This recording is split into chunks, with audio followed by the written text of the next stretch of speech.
Here's a simple fix-it for a car that makes a clunking noise over bumps. Reason 1. Worn sway bar links.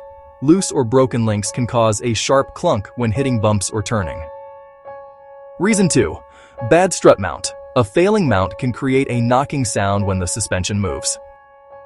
Reason 3. Worn control arm bushings. Cracked or loose bushings let the arms shift and make clunking noises. Reason 4. Loose shock or strut. A loose bolt or worn shock can cause a heavy clunk on uneven roads. Reason 5. Ball joint wear. A worn ball joint can make clunking noises and may feel loose when steering.